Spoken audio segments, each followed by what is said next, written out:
오늘 본문에 보면 예수 그리스도를 일컬어 그는 몸인 교회의 머리시다 라고 표현합니다. 여기 그는 예수를 말하는데 예수님은 교회의 머리가 되신다. 그리고 우리 성도들을 일컬어서는 고린도서에서 말씀한 것처럼 그 지체다 이렇게 말씀을 합니다. 특별히 예수님을 교회의 머리라고 말씀하시는 것은 거기 말씀하신 것처럼 교회의 머리라고 하시면서 그가 근본이다. 또 친히 만물의 으뜸이 되려 하신다. 이런 으뜸 또는 근본 이런 말씀을 하셨는데 우리가 쉽게 이해하면 머리는 곧 그 몸의 주인입니다. 하기 때문에 교회의 머리가 되신다라고 말씀하신 것은 예수님이 곧 교회의 주인이시다라는 말씀이 되는 겁니다. 그래서 우리가 개혁주의 3대 신앙을 말할 때 하나님 중심, 말씀 중심, 교회 중심으로 말하는데 이게 다 하나예요. 하나님 중심은 곧 말씀이고 예수고 말씀이고 그 말씀은 그 다음에 교회 중심 그러는데 교회의 주인이 누구냐? 예수란 말이에요. 그러니까 결국은 우리의 신앙생활은 하나님 중심, 말씀 중심, 교회 중심이라는 건 따로따로 떼어놓은 것 같지만 이건 하나인 거예요.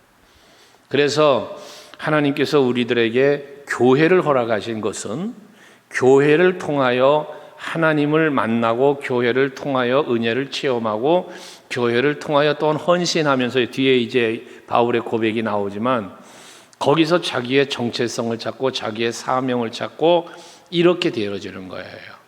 그래서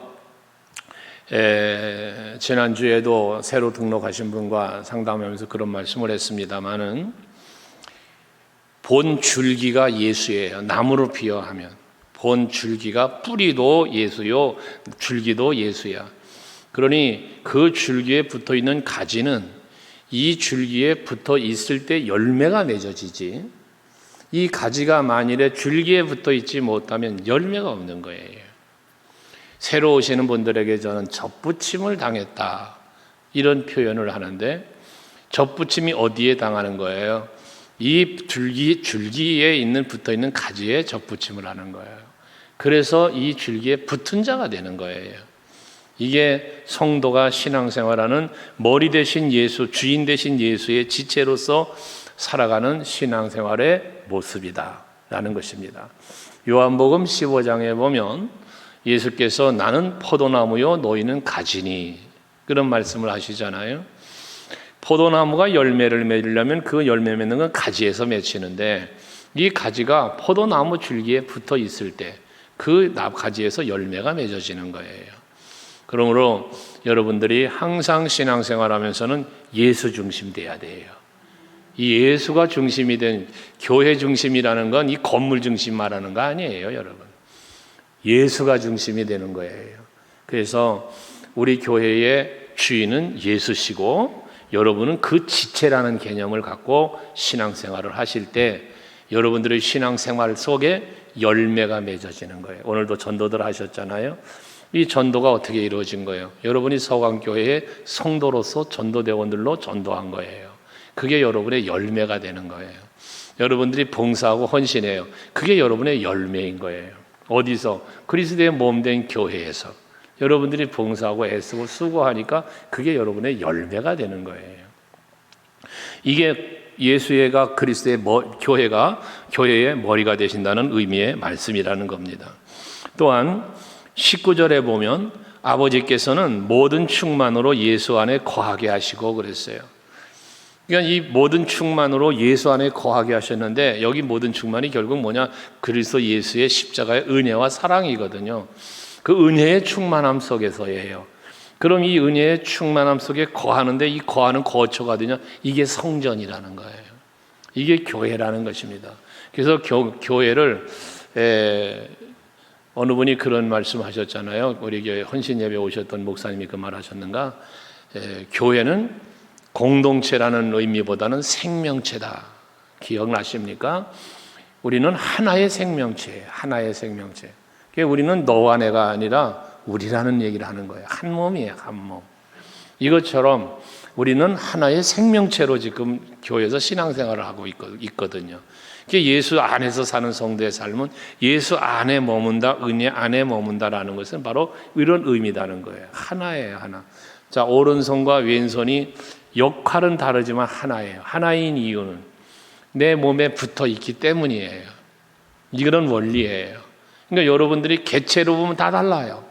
생긴 것도 달라, 취미도 달라, 성격도 달라, 모든 게 다 달라. 이 다른 게 어떻게 하나가 되겠어요? 하나가 될 수가 없어요. 따로따로지 다. 자기의 기능이 있고 자기의 역할이 있는 건데. 그러지만 이 몸에 붙어 있다는 이유로 하나인 거예요. 있는 위치도 다르고 하는 역할도 다른 거죠. 다르지만 이 몸에 하나가 되어 있기 때문에 머리 대신 이 뇌에서 지시하는 대로 그 지시에 따르고 있기 때문에 그러기 때문에 하나인 거거든요. 우리 서강교회 성도들은 머리 대신 예수 안에서 하나 되어진 생명체로서의 우리 하나됨이 이루어지는 우리 모두가 되어야 하는 것입니다. 그러면서 20절에 그러죠. 그의 십자가의 피로 그랬어요. 그의 십자가의 피로. 앞에 19절은 모든 충만으로 그랬고요. 20절에서는 십자가의 피로 같은 의미를 담고 있는 거죠. 그러니까 이 십자가의 피가 뭐예요? 이게 은혜예요. 십자가가 피가 이게 사랑이에요. 그러니 이 십자가의 피로 이루어지는 이 십자가의 피는 그러고 화평이 이루어졌는데 하나님의 은혜로 하나님의 사랑으로 우리는 화평을 이루게 되는 거예요. 그래서 로마서 5장 1절 이하의 말씀에 보면 그리스도 예수로 말미암아 하나님과 더불어 화평을 누리자 그런 고백을 하지 않습니까?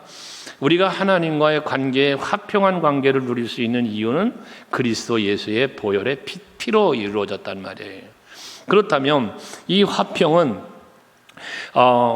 하나님과의 화평으로 끝나냐? 아니에요.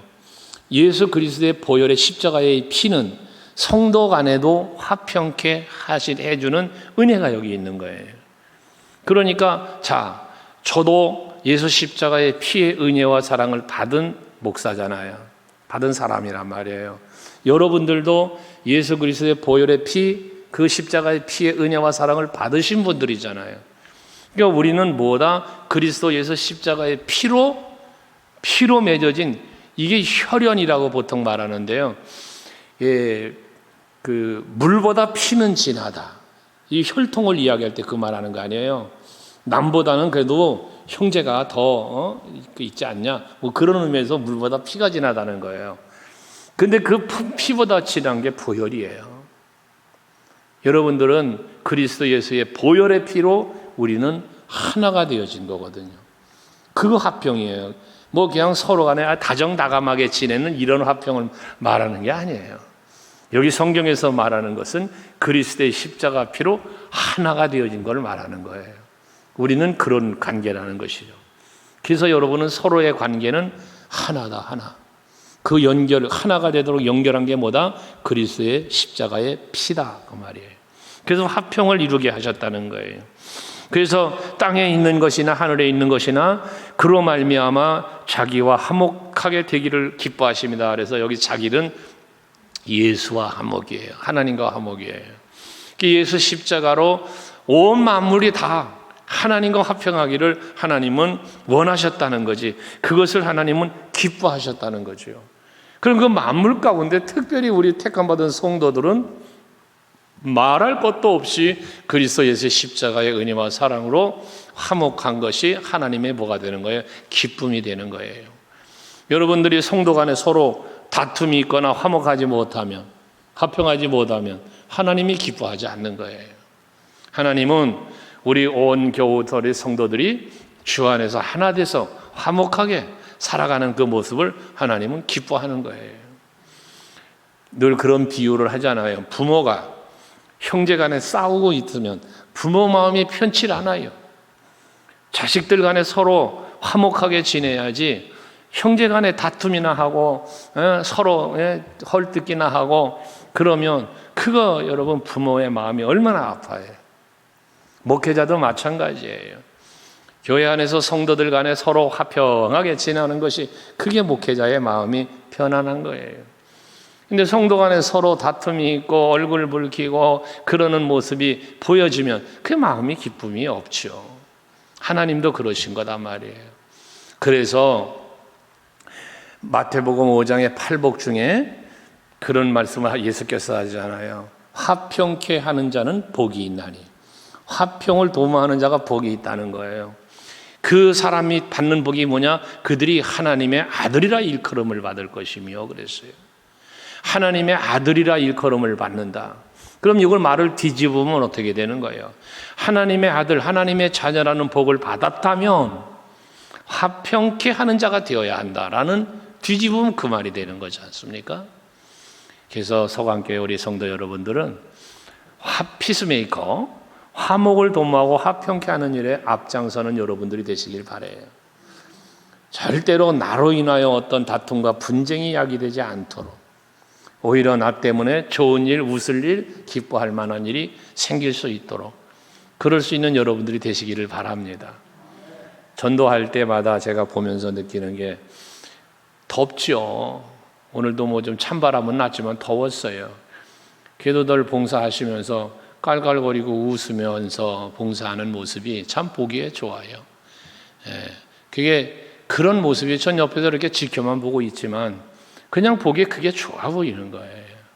우리 하나님도 여러분을 그렇게 보고 계실 줄로 믿으시고 항상 교회 안에서는 화목하게 서로 화평하게 그것이 하나님의 기쁨이니까.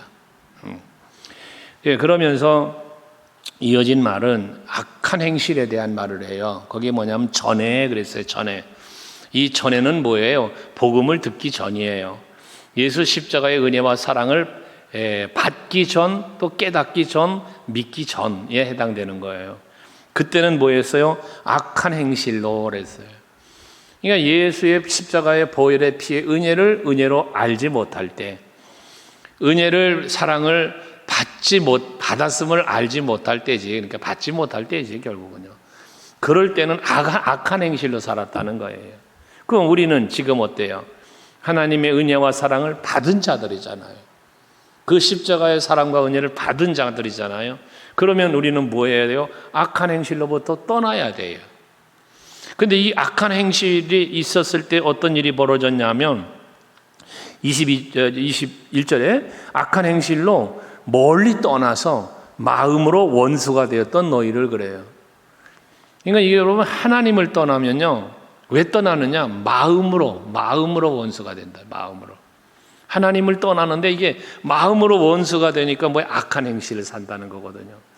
여러분 인간관계라는 게 묘한 것이요. 여러분에게 간혹 그 말했죠. 마음이 틀어지는 거예요. 여러분 내 마음이 꼬이면 관계가 꼬이는 거예요. 그래서 항상 여러분에게 말하는 거예요. 생각을 다스려라. 여러분 우리가 우리의 생각, 이 생각과 마음을 우리는 거의 일치시켜 생각하잖아요. 이 마음과 생각이 꼬이지 않도록 해야 돼요. 여러분의 마음과 생각이 꼬여지면 이 꼬여진 마음 때문에 관계가 꼬이고 하나님과도 꼬이고 이래 돼버리는 거예요. 그럼 이게 누가 꽈요? 이 마음을. 여러분의 생각을 누가 꼽니까? 이 마귀가 꼬는 거예요 이게. 그래서 마귀가 여러분에게 두려워하는 마음, 근심 또는 미움 이런 것들을 마귀는 그런 걸 집어넣는 거예요. 그러니까 성령은 사랑, 화평 이걸 성령이 주는 마음. 그게 마귀가 주는 마음하고 꼬여. 이게 문제가 되는 거예요. 그래서 마귀가 내 마음에 넣어주려고 하는 이 마음들을 내 마음 속에 착상되지 않도록 내 마음에 와서 자리를 잡지 못하도록 이것을 물리쳐야 되는 거예요. 이 물리치는 힘이 무엇으로 이루어지느냐? 이게 성령 충만 받아야만 가능해지는 거다 그 말이에요. 내 안에 악의 영이 주는 마음이 들어올 자리가 없이 만들어야 되는 거예요.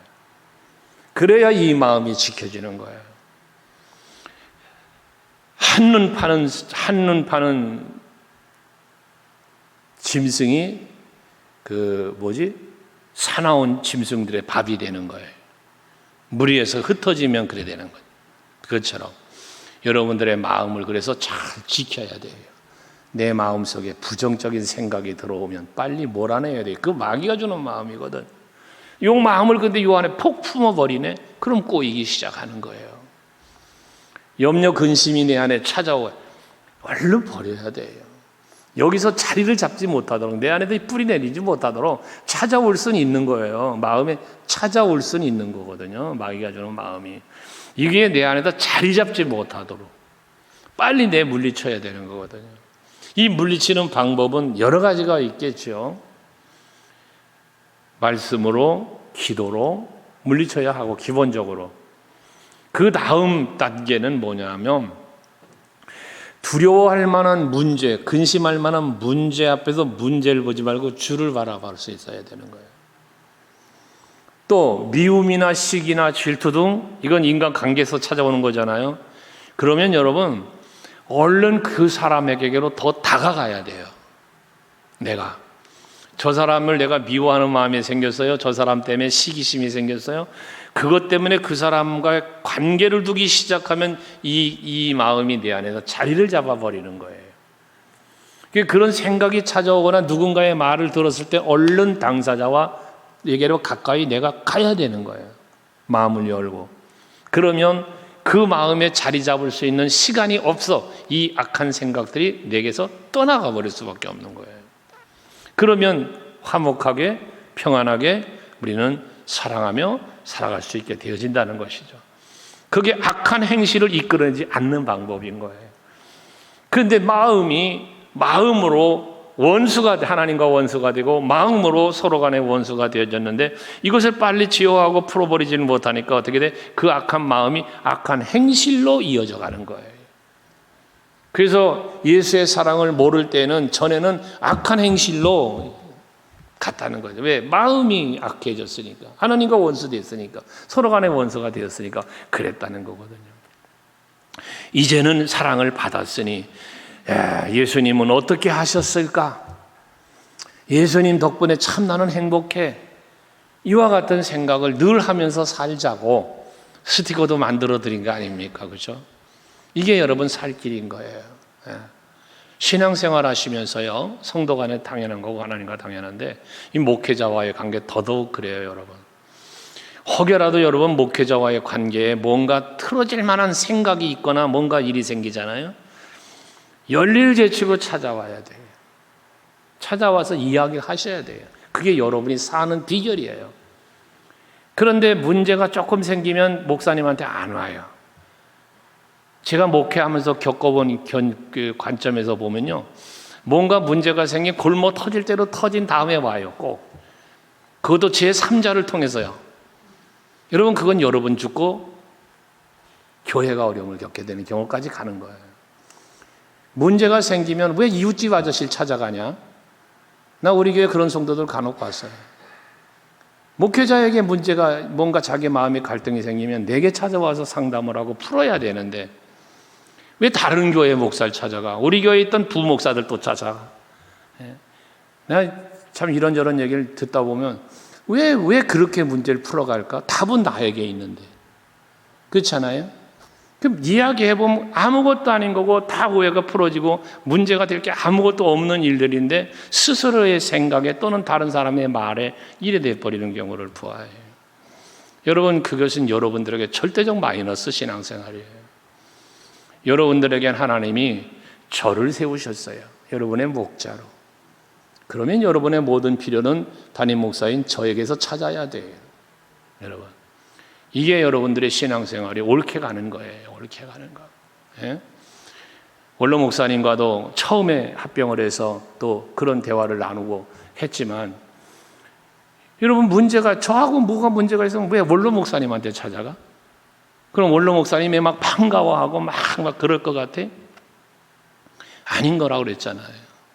그분만 힘들게 하는 거야 자꾸. 중간에서 괜히 막 그렇게 만드는 거예요. 옳지 않은 거란 말이에요. 걔는 지금 기도하고 있어. 은퇴하면 나는 그냥 전라도 계신 목사님은 장흥으로 오고 광주에서 목회하던 분은 원주로 왔다는데 그럼 난 전라도로 가야 되나? 지금 고민을 하고 있어요 내가. 여러분 그런 거잖아요. 그래서 항상 문제가 있을 때는 교회 안에서 풀어야 돼요. 그게 여러분 올바른 신앙생활이에요. 예를 들어 내가 은퇴하거든 나한테 상담하고 나한테 전화질하면 안 돼요. 후임자가 저기 이제 그 목사님한테 여러분들 상담받고 그 목사님 지도를 받고 그러고 가는 게 맞는 거예요. 그게 옳은 거예요. 예? 우리 교회 부목사 생활할 때는 그렇게 욕하고 뒤에서 흉보고 말도 안 듣다가 사임하고 다른 교회 가니까 왜 거기다 전화질하고 거기다 상담을 하고 그러고서 사는가 모르겠어요. 예? 이런 거 전부 올바른 신앙생활이 아닌 거예요. 뭔가 비뚤어진 신앙생활 하는 거예요. 바르게 하십시오. 신앙생활 바르게. 예, 그게 여러분을 위해서 좋은 거예요. 여러분을 위해서 좋은 거예요. 그리고 이제 2절에 보면 이제는 그랬잖아. 아까는 전에는 그랬는데 이제는 뭐야? 은혜 받은 사람이잖아요. 십자가의 보혈의 은혜를 받으신 분들이잖아요. 그런데 이제는 그의 육체의 죽으로만 말미암아 화목하게 하셨다는 거예요. 전에는 뭐야? 마음으로 떠나서 하나님과 원수가 됐는데 이제 하나님과 화목하게 되었다는 거예요.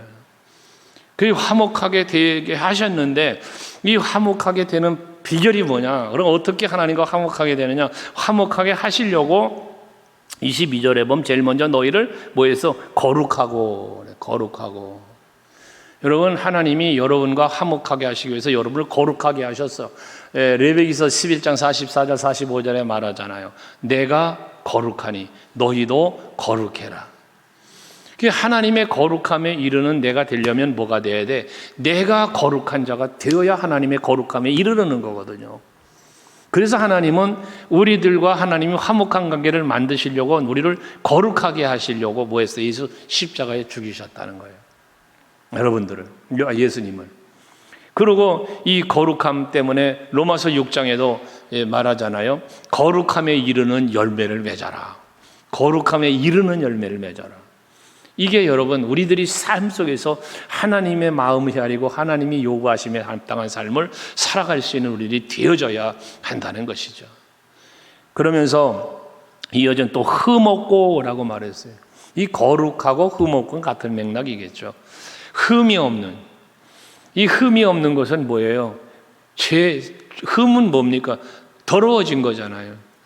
근데 이게 없어졌다는 거예요. 흠이 없어졌다. 이건 뭐예요? 제사함이에요. 제사함. 그래서 결국 하나님 예수 그리스도의 십자가 보혈은 우리의 죄를 사하시는 은혜를 베푸신 거 아닙니까? 이게 대속제물이라고 그래요. 대속제물. 우리들의 죄를 대신 지고 죽으신 그런 죄속함이 있어서 우리를 흠없는 자가 되게 해주셨단 말이죠. 흠없는 예수께서 대신 제물 되셔서 우리의 흠을 대신 속죄해 주셔서 우리가 흠없는 자가 되었단 말이에요. 그러니까 여러분들은 흠없는 자가 된 거예요.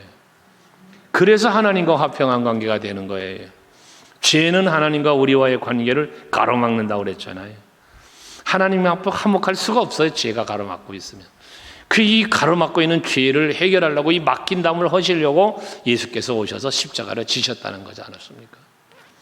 그리고 책망할 것이 없는 자로 세우신다 그랬어요. 책망할 것이 없는.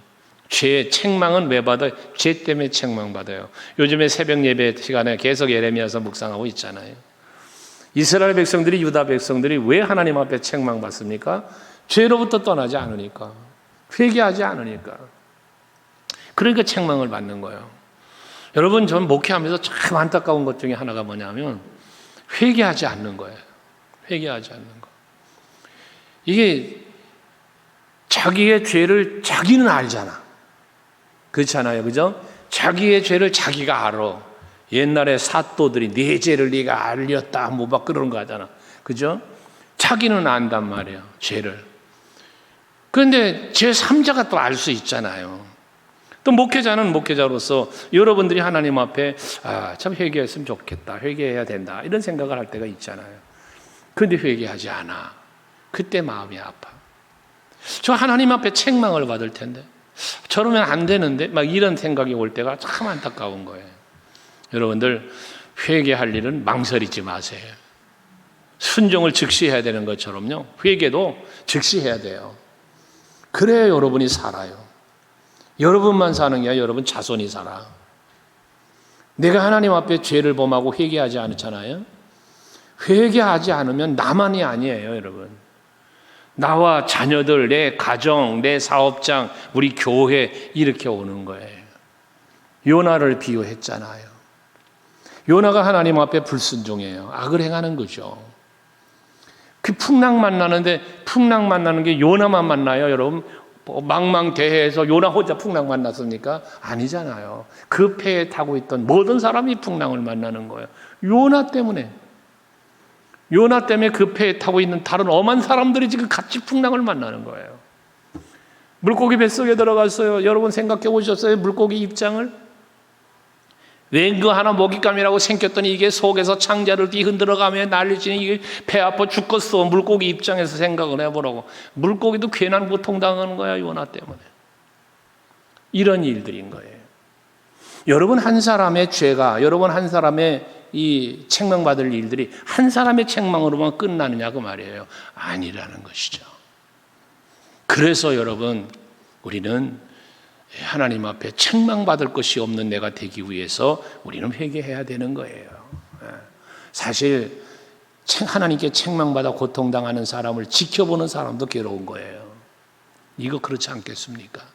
그러므로 여러분들이 정말 하나님 앞에 여기 말씀하신 대로 거룩하고 흠없고 책망할 것이 없는, 아멘이신가? 한번 따라해요. 거룩하고 흠없고 책망할 것이 없는 옆 사람을 보면서 그런 사람 됩시다. 하나님이 그런 사람 되게 하셨다는 거야. 하나님이 그런 사람 되게 하려고 뭐에? 예수 십자가에 피 흘려 죽으셨단 말이에요. 그렇게 해서 그렇게 만들어서 하나님과 화목하게 만들었다는 거거든요. 23절 만일 됐어요. 만일.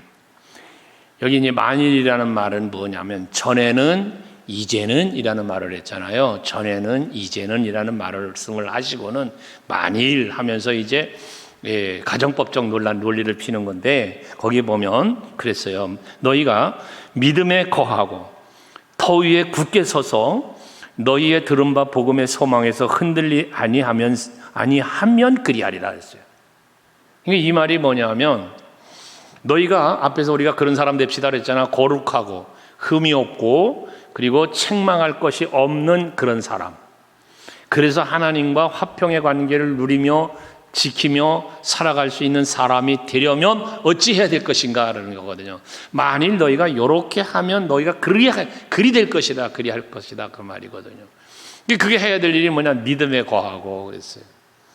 예수님이 나 때문에 십자가 지셨다는 믿음, 그 십자가의 보혈의 은혜로 내가 죄사함 받았고 거룩해졌고 흠이 없어졌고 책망할 것이 없는 사람이 되었다는 믿음, 이 믿음에 여러분들에게 있어야 된다는 거예요. 믿음에 내가 거하고 그랬잖아요. 믿음에 거하고. 결국 믿음에 거한다는 것은 앞에서 뭐였어요? 모든 충만으로 예수 안에 거하게 하시고 그랬잖아요. 그게 같은 말이에요. 그 믿음 안에 거하고, 그리고 또 나가서는 터 위에 굳게 서서, 이 터는 무슨 터? 이 터는 적용한다면 말씀의 터전 위에, 믿음의 터전 위에, 예수의 터 위에, 예배소서에서 우리가 묵상할 때에 그 예수 그리스도는 그 우리가 세워져 있는 터라 그랬잖아요. 그리스도의 터 위에 우리가 굳게 서서라는 말씀을 우리가 묵상한 바 있죠. 예배소 3장인가요? 그런 것처럼 여러분들 예수의 터전 위에, 믿음 위에, 말씀 위에, 반석 위에 우리는 세워져야, 세움을 입는 믿음이 되어야 된다는 거예요. 그러면서 이어진 말은 너희 들은 바 복음의 소망에서 흔들리지 아니하면 그리하리라. 너희들이 들은 바 복음, 이 복음이 뭡니까? 메시아 아닙니까? 예수 아닙니까? 십자가지 않습니까? 하나님 나라지 않습니까? 이 소망에 흔들림이 없어야 된다는 거거든요. 여러분, 땅에 소망 두지 마세요. 땅의 것, 육체의 것에 소망을 갖기 시작하면요, 하늘의 소망을 잃어버려요. 여기서 말하는 들은 바 복음에 대한 소망이 흔들려 버리는 거예요. 여러분, 우리는 하늘의 소망을 두며 살아야 돼요. 그래야 우리가 흔들리지 않는 신앙생활을 해요. 아무리 믿음이 좋은 사람이다, 교회를 뭐 몇 년 다녔다, 뭐 직분이 뭐다, 여러분 그거 다 어떤 의미에서는 별거 아니에요. 내가 얼마나 믿음의 반석에 서 있냐, 내가 얼마나 하늘의 소망을 갖고 사느냐, 이게 중요한 거지. 다른 것들은 다 하나의 수식어적인 거예요. 그리고 우리가 하늘에 소망을 두고 그 소망에 하늘나라의 상급과 면류관을 쌓고 하나님의 기쁨이 되는 삶을 살 수 있는 기회를 하나님이 우리에게 주어지신 것이지, 직분이나 이런 부분들은요, 하나님이 우리에게 준 기회들이에요. 그건 기회. 근데 여러분 생각을 해봐. 달란트 비유. 5달란트, 2달란트, 1달란트를 맡겼는데요, 1달란트 맡긴 사람은 땅속에 묻었다 가져왔잖아요. 작아서요? 여러분, 아니거든요. 작았기 때문에가 아니에요, 여러분. 이게 어떤 의미에서 보면 그것 주인 입장에서 맡긴 거잖아요. 이게 주인이 종에게 맡긴 거예요. 5달란트를 맡기고 2달란트, 1달란트를 맡겼는데 주인은 종을 분석하고 판단하는 거예요. 5달란트는 작은 돈이 아니란 말이에요. 그 금인데. 근데 이걸 갖다가 5달란트를 맡길 만한 신뢰가 있었다는 얘기 아니에요, 여러분. 주인의 입장에서 생각해보면 내 이 종은 믿을만해. 내 5달란트를 맡겨도 잘 관리해서 뭔가 할 것 같아. 그러니까 5달란트 맡기지. 1달란트, 요건 좀 불안해. 요거 맡겼다가 괜히 잘못될 수도 있어. 그러니까 너 1달란트만 한번 해봐. 이런 거 아닐까요? 전 그 달란트 비유를 그렇게 해석하며 생각한 경우가 많아요. 그렇다면 여러분들에게 하나님께서 뭔가 직분을 주시고 뭔가 사명을 주실 때는 하나님이 여러분을 믿었다, 믿고 계신다, 또는 한편 기회를 주고 계신다. 이 두 가지 관점에서 생각할 수 있죠. 믿어주신다는 관점, 기회를 주신다는 관점. 어떤 경우였던지 간에 우리는 하나님 앞에 굳게 서서 흔들림이 없는 그런 신앙을 갖고 살아야 된다는 것입니다. 그러면서 그러면 이제 너희가 이렇게 하나님 앞에 거룩하고 흠없고 또 책망받을 것이 없는 그러한 모습으로 하나님 앞에 서게 될 것이다. 하나님의 기쁨이 되는 자리에 있을 것이다. 그 말이란 말이에요. 그러면서 이 복음은 천하 만민에게 전파된 바요, 나 바울은 이 복음의 일꾼이 되었다 해서, 바울이 바로 복음의 일꾼이 된 이유가 무엇인가? 이것이 참된 진리요, 이것이 참 행복이요, 참된 생명의 길이기 때문에 하늘의 소망을 두고 바울은 이 복음의 일꾼으로 살고 있다는 말을 하는 거란 말이에요. 여러분들도 복음의 일꾼답게 살 수 있길 바랍니다. 왜 복음의 일꾼이 되어야 합니까? 이 복음의 역할이 무엇인데, 이 복음의 역할이 지금 앞에서 22절, 23절에서 말씀하고 있는 이 내용으로 한 영혼을 세워가는 일이에요, 여러분. 복음을 전파하는 일은. 여러분이 오늘도 전도했잖아요. 아까 우리 기도했잖아요. 이 토스트의 향기로 끝나는 게 아니라 그 토스트의 향기 속에 예수의 향기가 퍼져갈 수 있게 해달라고. 여러분이 아까 집어가면서 받아가면서 이 교회 잘 알아요 그럽디다. 난 쫓아가서 좀 묻고 싶었어. 사실 어떻게 알고 있나 우리 교회를 잘 안대. 그러고 받아가지고 가더라고요. 우리 교회를 어떻게 알고 있을까? 좋게 알고 있을까? 아니면 좋지 않게 알고 있을까? 라는 것이죠.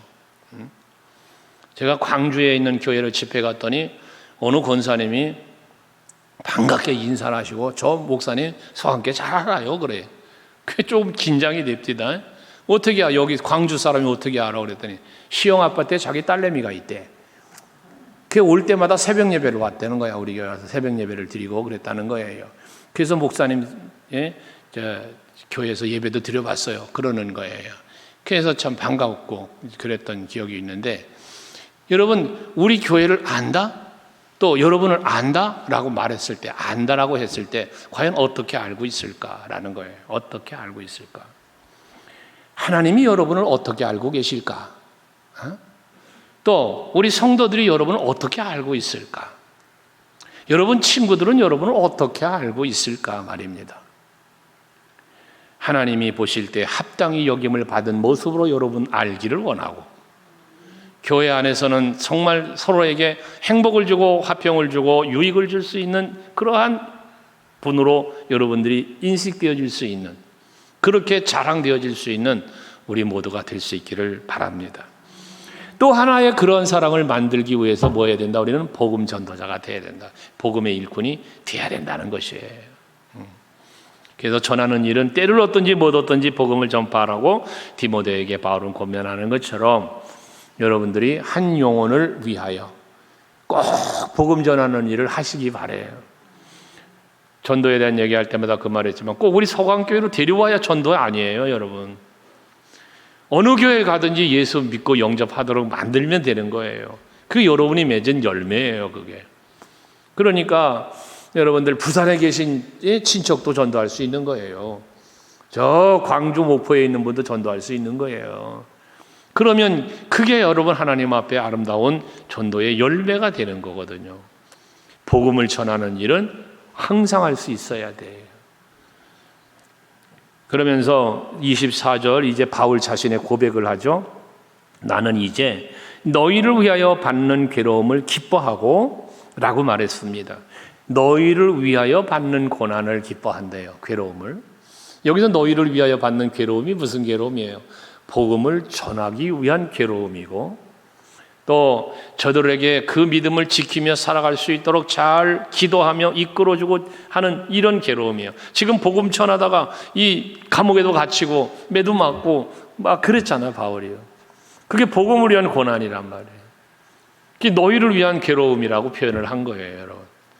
그러면서 이어지는 것은 그리스도의 남은 고난을 또 그랬어요. 그리스도의 남은 고난. 예수님은 십자가로 모든 고난을 다 당하셨어요. 십자가에 피 흘려 죽으심으로 모든 죄싹을 다 지불하신 거거든요. 그런데 바울은 지금 뭐래? 그리스도의 남은 고난이라는 표현을 했어요. 이 그리스도의 남은 고난이라는 게 결국 뭐냐? 그리스도 예수께 부름을 받은 자들이 이제 맡겨진 사명을 감당하는 걸 말하는 거예요. 예수께서 맡겨주신 사명, 이걸 말하는 거예요. 그렇다면 이 그리스도의 남은 고난을 또 너희를 위하여 받는다는 이 괴로움은 바울에게만 있는 것이 아니라 오늘 저와 여러분에게도 있는 부분이라는 거죠. 여러분들도 예수께 사랑받은 자요, 은혜 입은 자요, 그 또한 부름을 입어 사명을 부여받은 성도들 아닙니까, 우리가? 그러면 그 사명이, 그 부여받은 사명이 곧 예수 그리스도의 남은 고난이 될 수 있는 거예요. 이게 바로 복음을 위하여 하나님의 뜻을 위하여 한 영혼을 위하여 우리가 흘려야 할 땀이요 피요 헌신이라는 것입니다. 이것이 여러분의 삶이어야 돼요. 그러면서 25절에도 내가 교회 일꾼 된 것은 여기 이제 교회 일꾼이라는 표현을 또 했어요. 하나님이 너희를 위하여 내게 주신 직분을 따라 하나님의 말씀을 이루려 함이니 바울이 복음 전도자의 삶을 살고 그 세운 교회들을 위하여 일하며 성도들을 위하여 일하고 그리스도의 남은 고난을 당하며 괴로움을 당하는 것은 하나님이 내게 주신 직분, 이 사명 때문이라고 말하고 있어요. 디모데전서 1장 12절 이하의 말씀에 보면 그는 나를 충성되이 여기셔서 내게 직분을 맡기신 그러한 하나님을 말하지 않습니까? 고백하지 않습니까? 자기 자신에게 직분이 부여되는데 이 직분은 오직 하나님이 나를 충성되이 여겨주셨기 때문에 이 직분을 주셨다는 거예요. 전에는 핍박자요, 포행자요, 회방자였다는 고백을 앞에서 하면서 말입니다.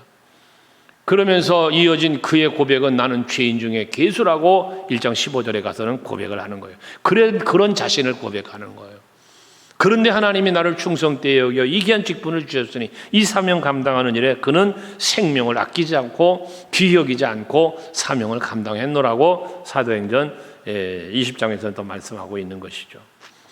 그래서 그는 이렇게 사명을 부여받았다고 말했는데 이 사명을 부여받은 그 직분, 그건 결국 복음인데, 예수 십자가의 복음인데 이것을 뭐라 그래? 26절에 이 비밀은 이라고 말했어요. 이 비밀은 감추어진 거예요. 감추어져 있는 건데 이 감추어진 비밀이 만세로부터 감춰졌던 건데 이제는 그의 성도들에게 나타났고, 여기 중요한 말씀이 나와요. 이제는 누구에게 나타나? 그의 성도에게 나타났고 그랬어요. 여기서 그의 성도는 뭐예요? 예수께 속한 자예요. 예수께 택함 받은 자를 말하는 거예요. 만민에게 드러난 게 아니에요. 택한 자에게 비밀이 드러났어요.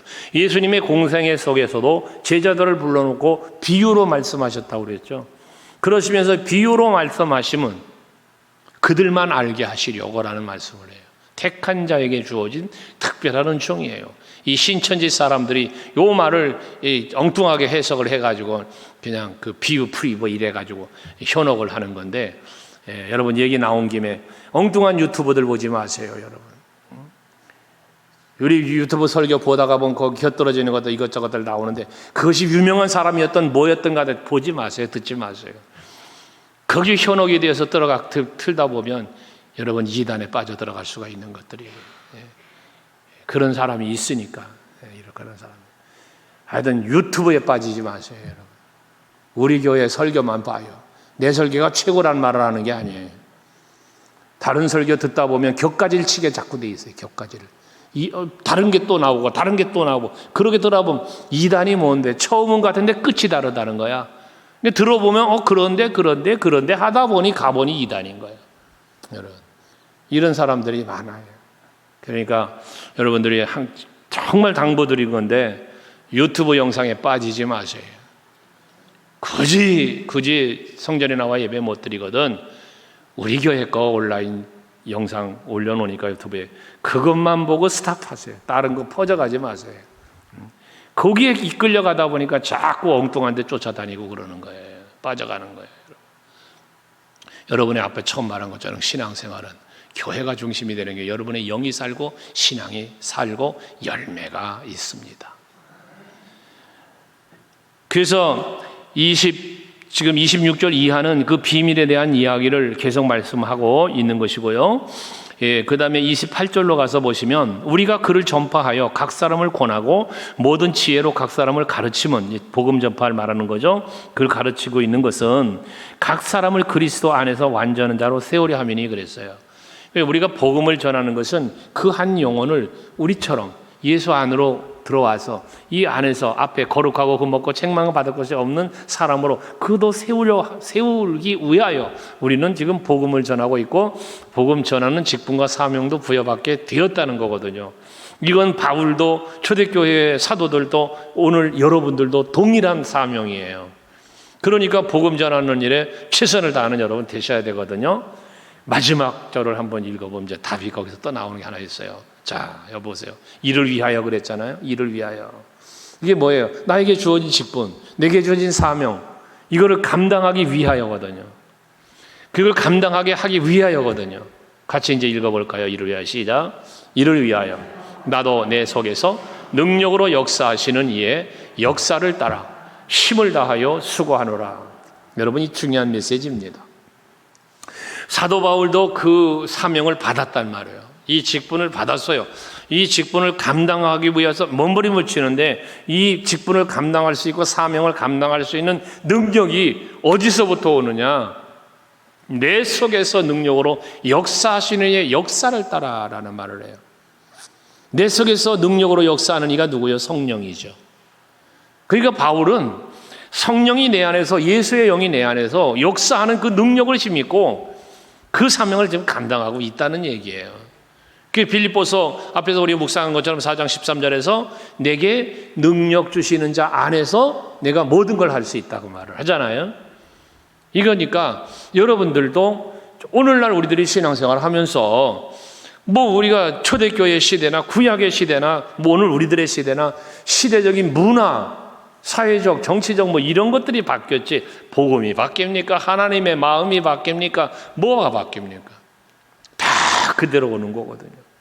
그러니 오늘 우리들도 우리 여러분 속에서 역사하고 계시는 성령의 능력을 힘입고 그 능력을 힘입어서 정말 하나님 앞에서 거룩하고 먹고 책망할 것이 없는 그러한 믿음의 사람으로 세움을 입고자 힘쓰시고 그리고 내가 그렇게 그 자리에 터 위에 굳게 서 있는 신앙으로 또 다른 누군가를 그 터 위에 세워갈 수 있도록 나무로 말하면 줄기에 붙어있는 내가 또 하나의 격가지를 쳐서 또 다른 하나의 가지를 낳고 거기에 열매를 맺게 할 수 있는 뭐 이렇게 비유한다면 이런 것처럼 우리는 그 한 영혼을 위하여 내가 세움을 입었고 그 한 영혼을 주께로 인도해야 된다는 사명이 우리에게 주어져 있다는 이 사실을 꼭 기억하시고 여러분 한 사람만 사는 것으로 끝이 아니라 또 누군가를 살리는 일에도 열심히 낼 수 있는 여러분들이 되시길 바랍니다.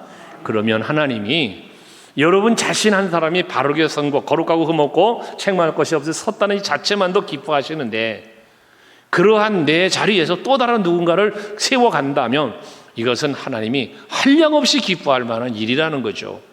요것은 더더욱다나 여러분 하나님의 나라의 면류관이 되는 거예요. 요것들은 여러분이 더 누군가를 세워갈 수 있다는 이것은 사명을 감당함이 되는 것이기 때문에 그에 합당한 상급이 되는 것이거든요. 이건 하나님의 나라의 면류관과 상급으로만 끝나는 게 아니에요. 이 땅을 사는 동안에도 여러분이 누릴 수 있는 기쁨이요 행복이고 즐거움이라는 사실도 잊지 마시고 복음 전하는 일에 열심히 내시기 바랍니다. 기도하십시다. 우리 한 목소리를 합심해서 기도할 때 그리스도의 몸인 교회, 머리 대신 우리 예수 그리스도를 중심으로 내가 믿음의 반석 위에 세움을 입고 거룩하고 흠없고 책망할 것이 없는 사람으로 세움을 입어 정말 이 시대 복음의 일꾼으로, 교회 일꾼으로 쓰임받게 해 주옵소서. 기도합시다.